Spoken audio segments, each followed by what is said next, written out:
Subtle আর্টের আজকের পর্বে আমরা দেখব কেমন করে বিওকিউ বিল অফ কোয়ান্টিটিস পূরণ করতে হয়।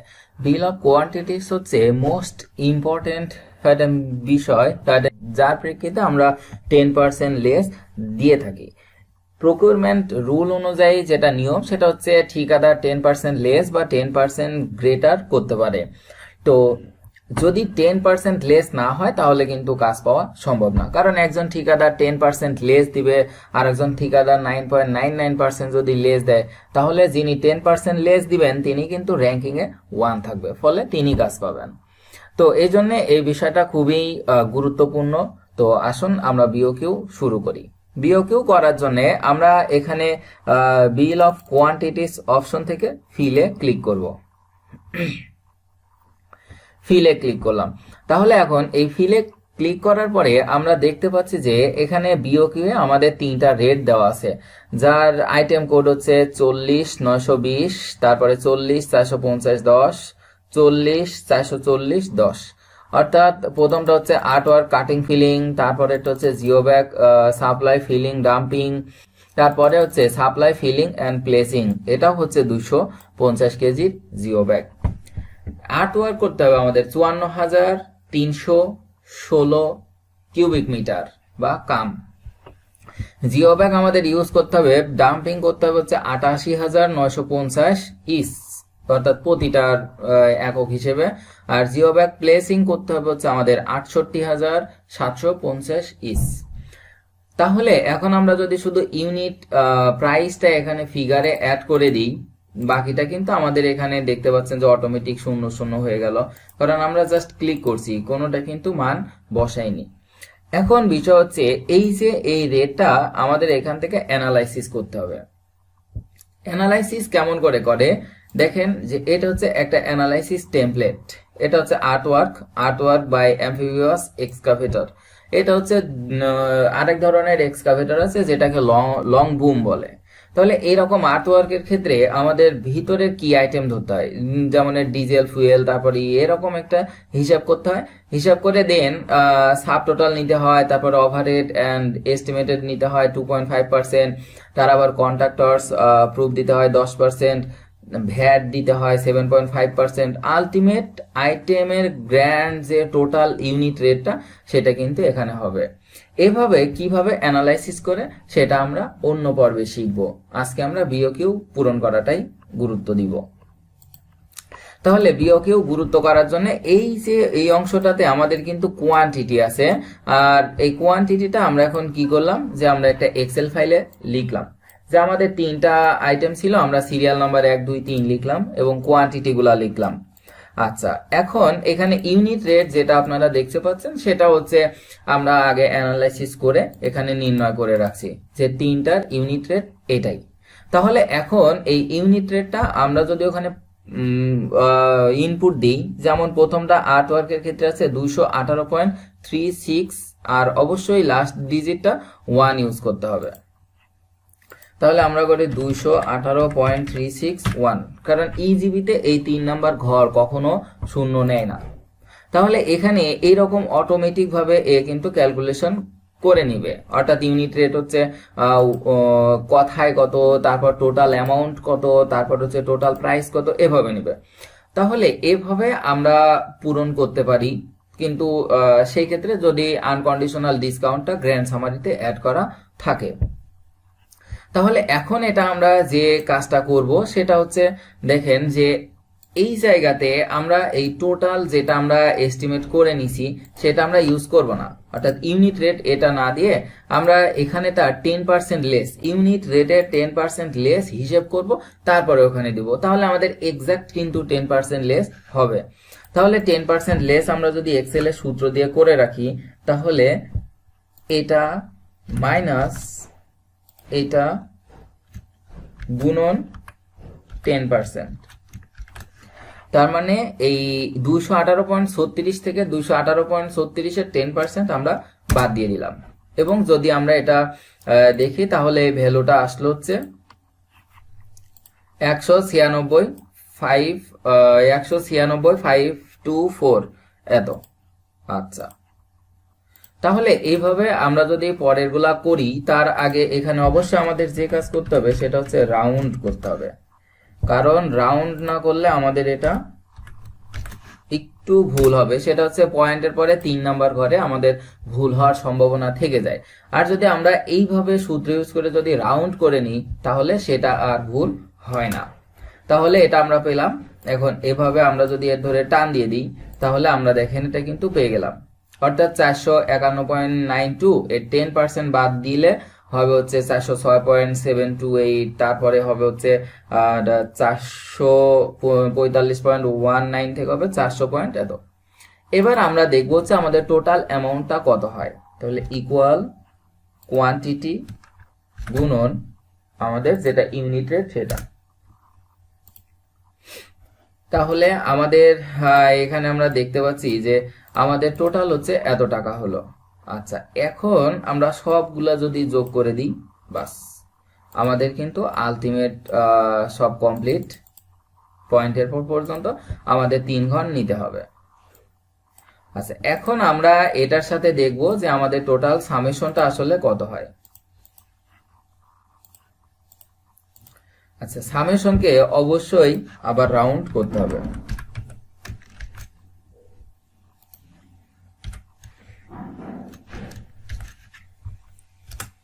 সামেশনকে আমরা রাউন্ড করলাম, দেখলাম যে আমাদের টাকা হয় হচ্ছে 7,43,984.434। এত আমাদের হচ্ছে আসলে টোটাল যেটা ডিসকাউন্ট, অর্থাৎ আমাদের যে প্রাইসটা ছিল সেটা হচ্ছে 8,26,68,000 সামথিং আমাদের টেন্ডার অ্যামাউন্টটা ছিল। যদিও এই অফিসিয়াল কস্ট এস্টিমেট আমরা পাই না, এই জন্য এটা আর কি আমাদের প্রবলেম। তাহলে আমরা এখান থেকে 10% লেস দিয়ে এভাবেও কাজটা করতে পারি। তো আমরা এখন যেটা করব, যেহেতু আমরা দুইটা পদ্ধতি শিখবো, একটা হচ্ছে 10% লেস আর একটা হচ্ছে আনকন্ডিশনাল ডিসকাউন্ট। এই জন্য এখানে আমরা হচ্ছে 10% না করে দিব হচ্ছে 5% করে দিলাম।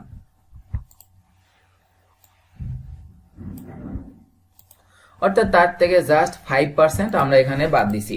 এখানে কিন্তু আমরা 10% বাদ দিই নাই, কারণ আমরা আর বাকিটা তাহলে অন্য জায়গার যেটা আনকন্ডিশনাল ডিসকাউন্ট ফর্ম সেখানে আমরা বাদ দিব। এজন্য আপনারা এই বিষয়টা অবশ্যই মনে রাখবেন। তাহলে এখানে যেটা প্রথমে আছে আমাদের 1 নম্বর যেটা ছিল আর্ট ওয়ার্ক, যার কোয়ান্টিটি ছিল 54,316, তার ইউনিট রেট আসলো কত 207.442। তাহলে আমরা এবার ইজিবিতে মানটা বসাবো। এখানে বসাবো হচ্ছে 207.442। আচ্ছা, আমরা এখানে কিন্তু এটা জাস্ট ইউজ করলাম। তারপরে ছিল আমাদের জিও ব্যাগ, যেটা ডাম্পিং ভাবে আমরা ইউজ করছিলাম, তার ইউনিট রেট 5% বাদ দিয়ে হলো হচ্ছে 429.324। এটা আমরা লিখবো এখন 429.324। এভাবে আমরা এখান থেকে লিখে নিলাম। এরপরে যেটা জিও ব্যাগ প্লেসিং এর ক্ষেত্রে আমরা দেখব, তাহলে 5% লেস দিয়ে, এখন আমাদের এখানে 10 না, এটা হচ্ছে আমরা এখন 5% লেস দিচ্ছি। তাহলে 5% লেস দিয়ে আমাদের হচ্ছে 422.931। তাহলে 422.931 এই যে আমাদের কিন্তু এখন এখানে যে টোটাল টাকাটা সেটা কিন্তু অলরেডি গ্র্যান্ড সামারি হয়ে চলে আসে। তাহলে এই অংশটাকে আমরা এবার কপি করব, কন্ট্রোল সি, তারপরে আমরা এখন এখানে এক্সেল ফাইলে যদি পেস্ট করি কন্ট্রোল ভি, তাহলে এই দুইটা ফিগার আমরা দেখতে পাচ্ছি যে বিষয়টা আমাদের একই। তাহলে এটাকে আমরা যদি বাদ দিয়ে দেখি যে এটা ছিল আমাদের এস্টিমেটেড মাইনাস এটা ছিল আমাদের ইজিবির, বিয়োগ দিলে কিন্তু অলরেডি আমাদের 0 হয়ে যায়।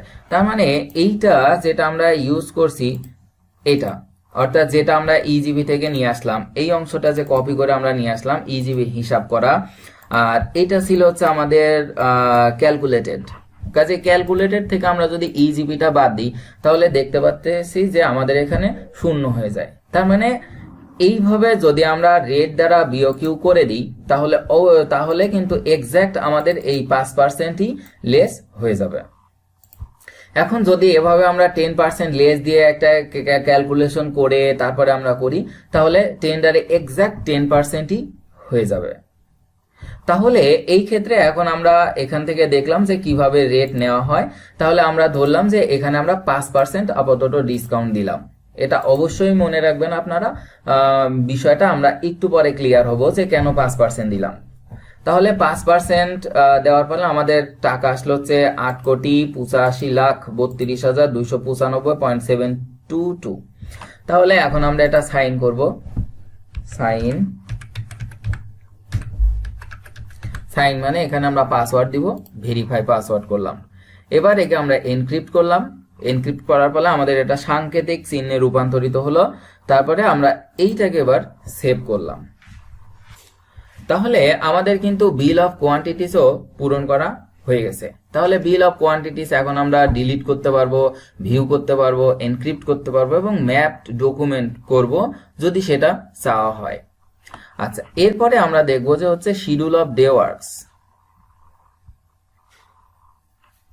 শিডিউল অফ ডে ওয়ার্কস এর ক্ষেত্রে আসলে কিছুই এখানে কিন্তু চাওয়া হয় নাই, যেহেতু এখানে এইটুকু অংশটুকু হচ্ছে পূরণ করে পিই, এই অংশটুকু পূরণ করে পিই। পিই যেহেতু কিছু চাই নাই, সেক্ষেত্রে আমরা ইউনিট প্রাইস এখানে 0.001 ব্যবহার করব।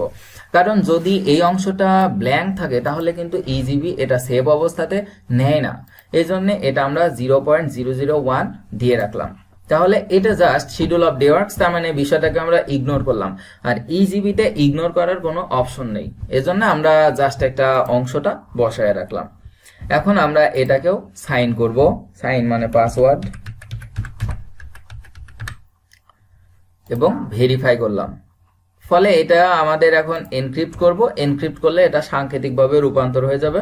শুধুমাত্র টেন্ডার ওপেনিং কমিটি এটাকে আবার ডিক্রিপ্ট করে পড়তে পারবে যেখানে আসলে কি লেখা আছে। এরপরে আমরা এই অংশটাকে সেভ করব।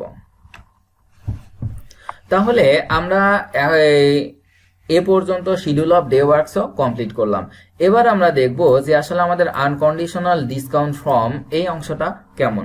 তাহলে আমরা দেখার জন্য ফিল্ডে ক্লিক করলাম।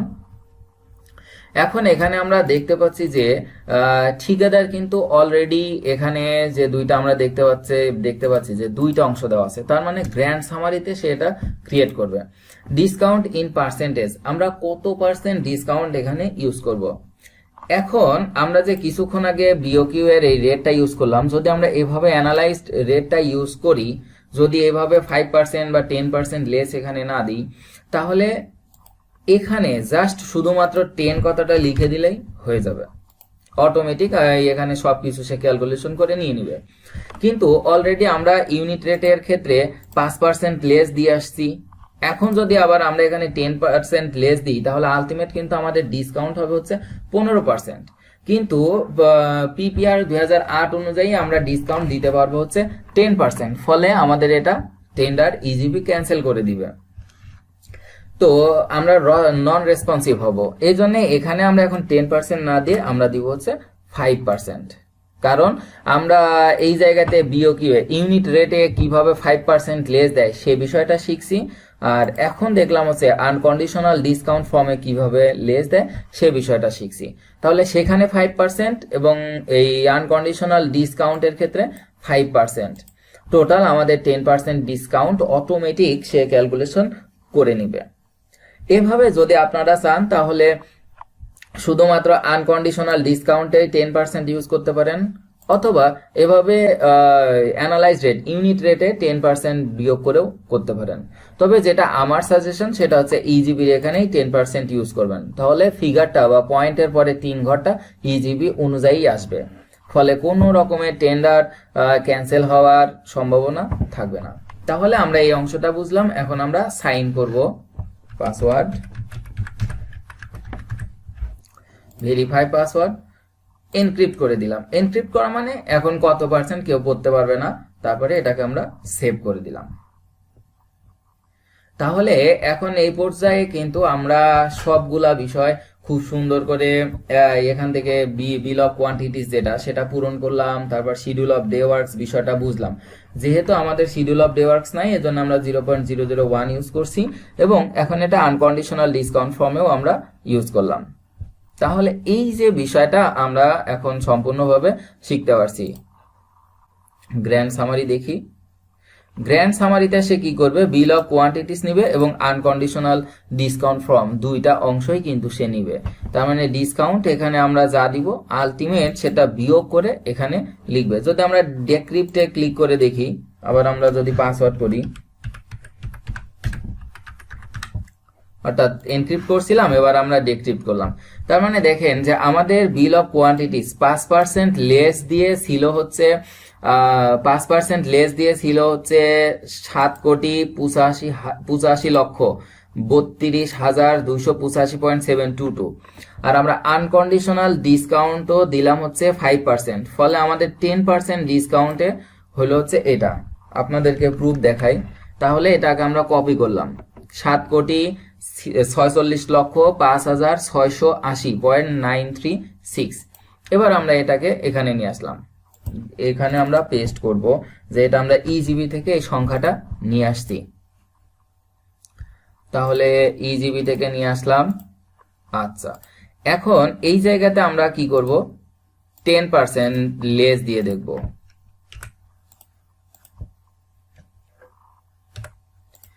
এই জায়গাতে এখন আমরা হচ্ছে 10% লেস করব। তাহলে 10% লেস করে দেখব যে ওর সাথে মিলে কিনা।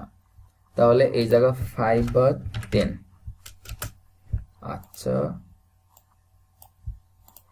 এখন এখানে আমরা 10% লেস দিলাম। তাহলে 10% লেস দিয়ে এটা কিন্তু হলো আমাদের অফিসিয়াল এস্টিমেট, আর এটা হলো আমাদের ইজিবি। এভাবেও আমরা এই বিষয়টা টোটাল ভাবে ক্যালকুলেশন করতে পারবো। তো আলটিমেট আমাদের কিন্তু যেটা কন্ট্রাক্ট প্রাইস হবে সেটা হচ্ছে এটা। তো আশা করি আমরা সবাই বুঝতে পারছি। তো গো ব্যাক টু ড্যাশবোর্ড। তাহলে এইভাবে যদি আমরা বিল অফ কোয়ান্টিটিস পূরণ করে থাকি, তাহলে আমাদের অর্থাৎ পার্সেন্টেজ লেস ডিসকাউন্ট দিয়ে টেন্ডার রিজেক্ট হওয়ার কোনো সম্ভাবনা থাকবে না। ফলে দেখা যাবে যে আমরা টেন্ডারের হিসেবে আমরা টেন্ডারটা পাওয়া খুব সুবিধা হবে। সবাই বুঝতে পারছেন আশা করছি। যদি কোনো প্রবলেম থাকে তাহলে অবশ্যই কমেন্ট করবেন। সাবটেল আর্ট চ্যানেলকে সাবস্ক্রাইব করে সঙ্গে থাকবেন। সবাইকে ধন্যবাদ।